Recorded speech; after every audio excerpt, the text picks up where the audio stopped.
का भेले पगली काहे कह रही थी? सुना बतावत है। बोल बोल बोल जल्दी कर।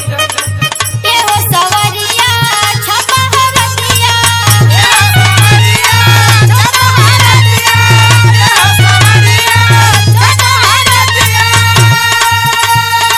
ये हो सवरिया छपा हरतिया की लेला मजा दुपहरिया दर्द करे हमरो कमरिया।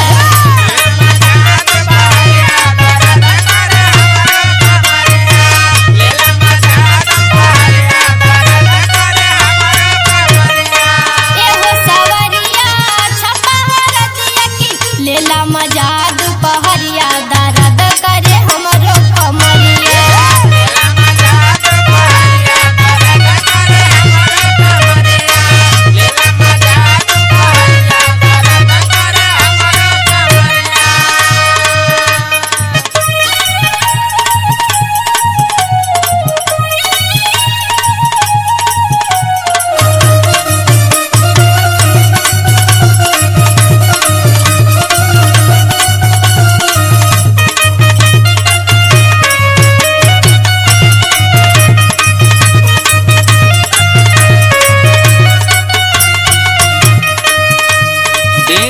फालतू बात मत कर। कामे के तोके बहाना करे के जब रहा न तब तोर अजरी पजरी कुल तोर पिराए लगे। सुना हमार सुना। सुनाओ सुनाओ जल्दी सुनाओ। हटम करे लगिया अपन मन माना,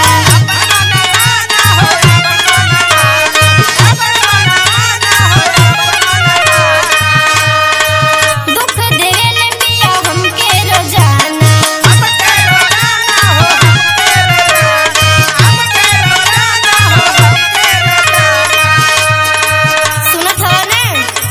सुनत है बोल बोल बोल। लगा दवैया ये हो मुदैया, लगा दवैया ये हो मुदैया, लगा दवैया ये हो मुदैया, लगा दवैया ये हो मुदैया की टूटत सगर पजरिया दर्द करे हमरो कमरिया।